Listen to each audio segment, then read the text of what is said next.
नमस्कार। आज हम लोग विश्वात्मा जी के 53वें जन्म दिवस पर यहाँ इकट्ठा हुए हैं।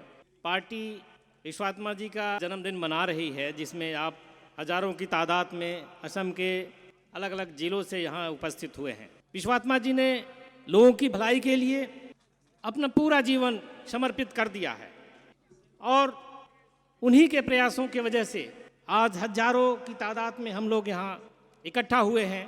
एकता दिवस के रूप में हम आज का दिन मना रहे हैं।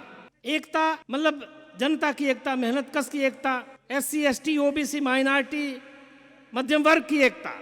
आज़ादी के बाद से इन 75 सालों में गरीब तबके को, खासतौर पर SC ST माइनॉरिटी OBC या असमिया समाज के लोगों को एक तरफ से साइड लाइन कर दिया गया है। रोजगार में, नौकरियों में, ऊंचे पदों पर हमारे लोगों को जाने से रोका जा रहा है।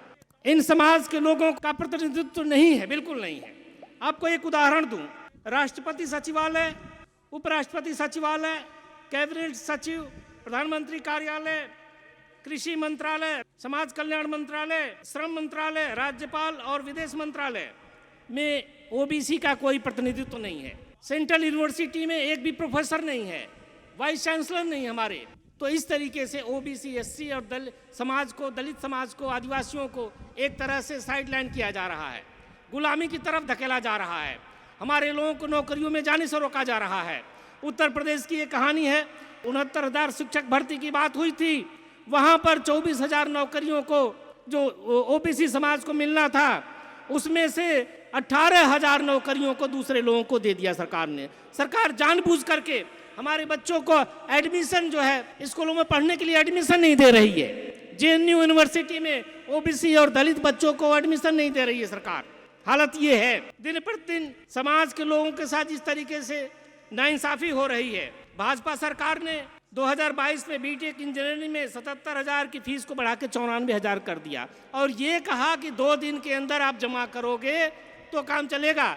बहुत सारे OBC के बच्चे उससे वंचित हो गए, पढ़ाई लिखाई से वंचित हो गए। RSS का ये कोशिश है कि 10% लोगों को जो फॉरवर्ड हैं, उच्च तबके के लोग हैं, उनको सब जगह भर दिया जाए। 90% लोगों को नौकरियों से, रोजगार से बेदखल किया जा रहा है। वोटर्स पार्टी इंटरनेशनल इस बात को गंभीरता से लेती है और हमारी कोशिश है कि इन तबकों को इकट्ठा किया जाए। 90% आबादी है। हम आने वाले समय में आरक्षण की सीमा को 50% से बढ़ा करके 90% करेंगे और वरीयता देंगे इन तबकों को जिनके साथ भेदभाव किया जा रहा है। हमारे बच्चों को पढ़ाई लिखाई से साइडलाइन किया जा रहा है। सरकारी स्कूलों की पढ़ाई लिखाई का जो स्तर है वो दिन प्रतिदिन गिरता जा रहा है।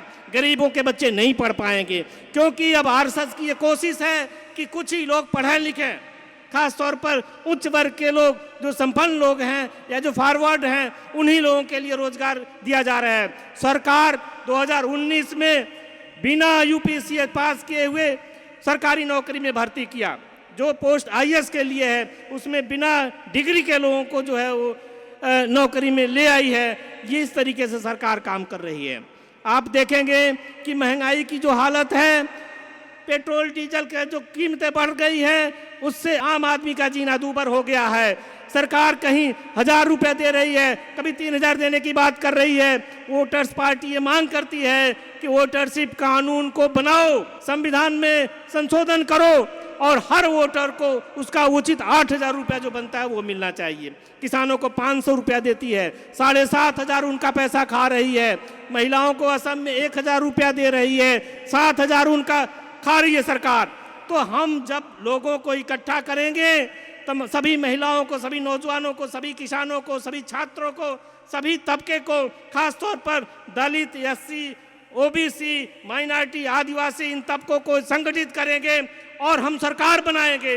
हमारी कोशिश है कि 5 साल में हम 5 समाज के लोगों को मुख्यमंत्री बनाएं, बोडो समाज के लोगों को मुख्यमंत्री बनाएं, आदिवासी समाज के लिए मुख्यमंत्री की कुर्सी दें और जो मुस्लिम समाज हैं, दलित हैं, उन सारे लोगों को हम मौका देंगे, तभी जाकर के उनके साथ न्याय हो सकता है।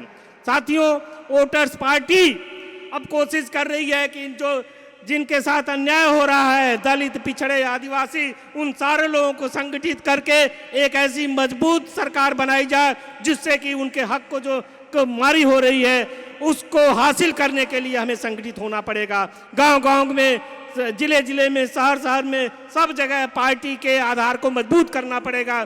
बड़े पैमाने पर लोगों को जोड़ना पड़ेगा, तभी जाकर के हम बदलाव कर सकते हैं। धन्यवाद साहब।